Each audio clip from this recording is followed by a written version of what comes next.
Shalom, damai di hati. Hari ini saya Penatua Stephen Kando dalam acara Gerakan Membaca Alkitab dalam 365 hari di Gereja Masehi Injil Minahasa Bukit Moriarike. Sebelum kita membaca Alkitab bersama-sama, mari kita satu dalam doa. Bapa di surga, terima kasih atas segala rahmat, berkat, dan perlindungan daripadamu, sehingga hari ini kami boleh bersama-sama melaksanakan gerakan membaca Alkitab ini. Biarlah Tuhan tuntun, Tuhan bimbing, Tuhan diamkan suara-suara lain di hati kami, supaya kami betul-betul boleh berkonsentrasi dan betul-betul menghayati sebagian dari firman-Mu yang akan kita baca hari ini. Sempurnakan doa kami Tuhan. Amin. Hari ini kita akan membaca Alkitab dari 2 Raja-Raja 5 sampai 2 Raja-Raja 6. Mari kita membaca bersama-sama. Dengan judul Naaman disembuhkan. Naaman, panglima Raja Aram, adalah seorang terpandang di hadapan tuannya dan sangat disayangi. Oleh sebab dia, Tuhan telah memberikan kemenangan kepada orang Aram. Tapi orang itu seorang pahlawan tentara sakit kusta. Orang Aram pernah keluar bergombolan dan membawa tertawan seorang anak perempuan dari negeri Israel. Ia menjadi pelayan pada istri Naaman. Berkatalah gadis itu kepada nyonyanya, sekiranya tuanku menghadapi nabi yang di Samaria itu, maka tentulah nabi itu akan menyembuhkan dia dari penyakitnya. Lalu pergilah Naaman memberitahukan kepada tuannya, katanya, beginilah dikatakan oleh gadis yang dari negeri Israel itu. Maka jawab Raja Aram, baik, pergilah. Dan aku akan mengirim surat kepada Raja Israel. Lalu pergilah Naaman dan membawa sebagai persembahan 10 talenta perak dan 6.000 sikal emas dan 10 potong pakaian. Ia menyampaikan surat itu kepada Raja Israel yang berbunyi, sesampainya surat ini kepadamu, maklumlah kiranya bahwa aku menyuruh kepadamu Naaman, pegawaiku, supaya engkau menyembuhkan dia dari penyakit kustanya. Segera sesudah Raja Israel membaca surat itu, dikoyakkanlah pakaiannya, serta berkata, Allahkah aku ini yang dapat mematikan dan menghidupkan, sehingga orang ini mengirim pesan kepadaku, supaya aku sembuhkan seorang dari penyakit kustanya? Tetapi sesungguhnya, perhatikanlah dan lihatlah, ia mencari gara-gara terhadap aku. Segera sudah didengar Elisa, abdi Allah itu, bahwa Raja Israel mengoyakkan pakaiannya. Dikirimnyalah pesan kepada Raja, bunyinya, mengapa engkau mengoyakkan pakaianmu? Biarlah ia datang kepadaku, supaya ia tahu bahwa ada seorang nabi di Israel. Kemudian datanglah Naaman dengan kudanya dan keretanya, lalu berhenti di depan pintu rumah Elisa. Elisa menyuruh seorang suruhan kepadanya mengatakan, pergilah mandi 7 kali dalam sungai Yordan, maka tubuhmu akan pulih kembali, sehingga engkau menjadi tahir. Tetapi pergilah Naaman dengan gusar sambil berkata, aku sangka bahwa setidak-tidaknya ia datang keluar dan berdiri memanggil nama Tuhan, Allahnya, lalu menggerak-gerakkan tangannya di atas tempat penyakit itu, dan dengan demikian menyembuhkan penyakit kustaku. Bukankah Abana dan Parpar, sungai-sungai Damsik, lebih baik dari segala sungai di Israel? Bukankah aku dapat mandi di sana dan menjadi tahir? Kemudian berpalinglah ia dan pergi dengan panas hati. Tetapi pegawai-pegawainya datang mendekat serta berkata kepadanya, Bapa, seandainya nabi itu menyuruh perkara yang sukar kepadamu, bukankah Bapa akan melakukannya? Apalagi sekarang, ia hanya berkata kepadamu, mandilah dan engkau akan menjadi tahir. Maka turunlah ia membenamkan dirinya 7 kali dalam sungai Yordan, sesuai dengan perkataan abdi Allah itu. Lalu pulihlah tubuhnya kembali seperti tubuh seorang anak, dan ia menjadi tahir. Kemudian kembalilah ia dengan seluruh pasukannya kepada abdi Allah itu. Setelah sampai, tampillah ia ke depan Elisa dan berkata, "Sekarang aku tahu bahwa di seluruh bumi tidak ada Allah kecuali di Israel. Karena itu terimalah kiranya suatu pemberian dari hambamu ini." Tetapi Elisa menjawab, "Demi Tuhan yang hidup, yang di hadapannya aku menjadi pelayan, sesungguhnya aku tidak akan menerima apa-apa." Dan walaupun Naaman berdesaknya supaya menerima sesuatu, ia tetap menolak. Akhirnya berkatalah Naaman, "Jikalau demikian, biarlah diberikan kepada hambamu ini tanah sebanyak muatan sepasang bagal. Sebab hambamu ini tidak lagi akan mempersembahkan korban bakaran atau korban sembelihan kepada Allah lain kecuali kepada Tuhan. Dan kiranya Tuhan mengampuni hambamu ini dalam perkara yang berikut. Apabila Tuanku masuk ke kuil Rimon untuk sujud menyembah di sana, dan aku menjadi pengapitnya, sehingga aku harus ikut sujud menyembah dalam kuil Rimon itu, kiranya Tuhan mengampuni hambamu ini dalam hal itu." Maka berkata Allah Elisa kepadanya, "Pergilah dengan selamat." Setelah Naaman berjalan tidak berapa jauh daripadanya. Berpikirlah Gehazi, bujang Elisa, abdi Allah, "Sesungguhnya tuanku telah menyegani Naaman orang Aram ini dengan tidak menerima persembahan yang dibawanya. Demi Tuhan yang hidup, sesungguhnya aku akan berlari mengejar dia dan akan menerima sesuatu daripadanya." Lalu Gehazi mengejar Naaman dari belakang. Ketika Naaman melihat ada orang berlari-lari mengejarnya, turunlah ia dengan segera dari atas kereta untuk mendapatkan dia dan berkata, "Selamat." Jawabnya, "Selamat. Tuanku Elisa menyuruh aku mengatakan, baru saja datang kepadaku 2 orang muda dari pegunungan Efraim dari antara rombongan Nabi. Baiklah, berikan kepada mereka setalenta perak dan 2 potong pakaian." Naaman berkata, "Silakan, ambillah 2 talenta." Naaman mendesak dia dan membungkus 2 talenta perak dalam 2 pundi-pundi dan 2 potong pakaian. Lalu memberikannya kepada 2 bujangnya. Mereka ini mengangkut semuanya di depan Gehazi. Setelah mereka sampai ke bukit, disambutnyalah dari tangan mereka. Disimpannya di rumah dan disuruhnya kedua orang itu pergi. Maka pergilah mereka. Baru saja Gehazi masuk dan tampil ke depan tuannya. Berkatalah Elisa kepadanya, "Dari mana Gehazi?" Jawabnya, "Hambamu ini tidak pergi kemana-mana." Tetapi kata Elisa kepadanya, "Bukankah hatiku ikut pergi ketika orang itu turun dari atas keretanya mendapatkan engkau?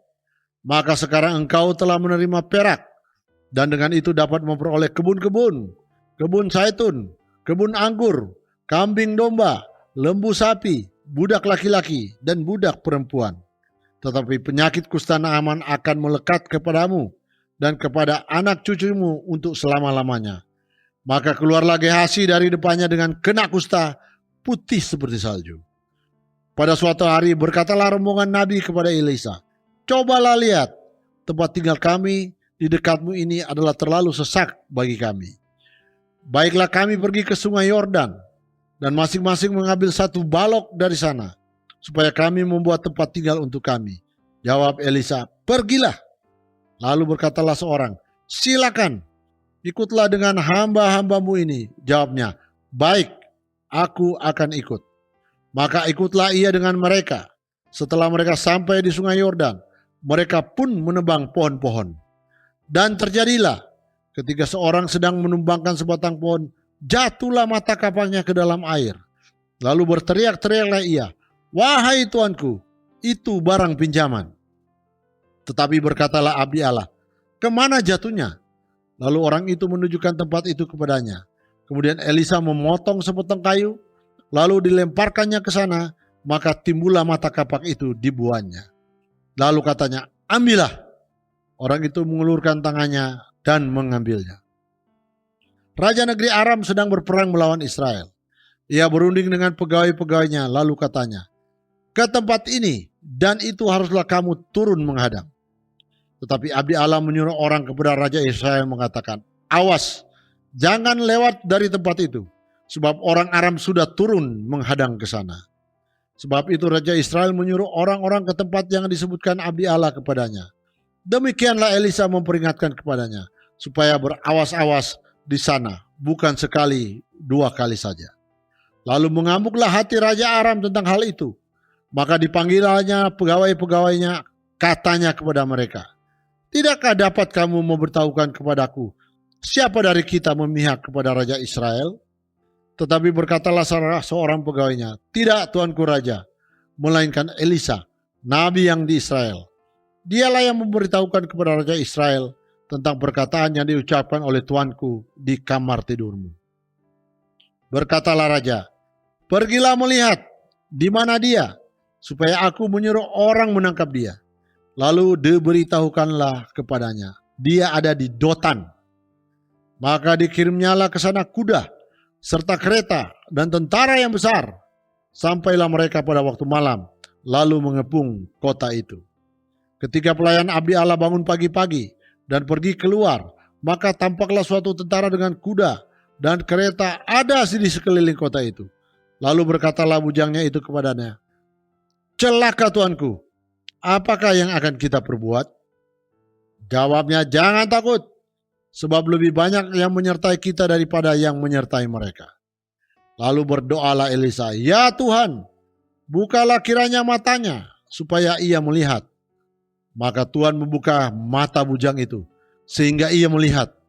Tampaklah gunung itu penuh dengan kuda dan kereta berapi sekeliling Elisa. Ketika orang-orang Aram itu turun mendatangi dia, berdoalah Elisa kepada Tuhan, butakanlah kiranya mata orang-orang ini. Maka dibutakannyalah mata mereka, sesuai dengan doa Elisa. Kemudian berkatalah Elisa kepada mereka, bukan ini jalannya, dan bukan ini kotanya. Ikutlah aku, maka aku akan mengantarkan kamu kepada orang yang kamu cari. Lalu diantarkannya mereka ke Samaria. Segera sesudah mereka sampai ke Samaria, berkatalah Elisa, ya Tuhan, bukalah mata orang-orang ini, supaya mereka melihat. Lalu Tuhan membuka mata mereka, sehingga mereka melihat, dan heran, mereka ada di tengah-tengah Samaria. Lalu bertanyalah Raja Israel kepada Elisa, tatkala melihat mereka, kubunuhkah mereka Bapak? Tapi jawabnya, jangan. Biasakah kau bunuh yang kau tawan dengan pedangmu dan dengan panahmu? Tetapi hidangkanlah makanan dan minuman di depan mereka, supaya mereka makan dan minum, lalu pulang kepada tuan mereka. Disediakannyalah bagi mereka jamuan yang besar, maka makan dan minumlah mereka. Sesudah itu dibiarkannyalah mereka pulang kepada tuan mereka. Sejak itu tidak ada lagi gerombolan-gerombolan Aram memasuki negeri Israel. Sesudah itu Ben-Hadad, Raja Aram, menghibutkan seluruh tentaranya, lalu maju mengepung Samaria. Maka terjadilah kelaparan hebat di Samaria selama mereka mengepungnya, sehingga sebuah kepala keledai berharga 80 sikal perak dan seperempat kap tai merpati berharga 5 sikal perak.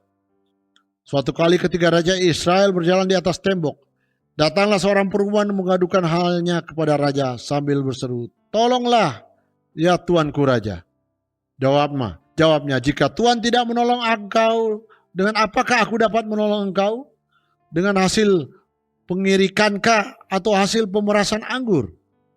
Kemudian bertanyalah raja kepadanya, ada apa? Jawab perempuan itu, perempuan ini berkata kepadaku, berilah anakmu laki-laki, supaya kita makan dia pada hari ini, dan besok akan kita makan anakku laki-laki. Jadi kami memasak anakku dan memakan dia. Tetapi ketika aku berkata kepadanya pada hari berikutnya, berilah anakmu, supaya kita makan dia, maka perempuan ini menyembunyikan anaknya. Tatkala raja mendengar perkataan perempuan itu, dikoyakannya lah pakaiannya.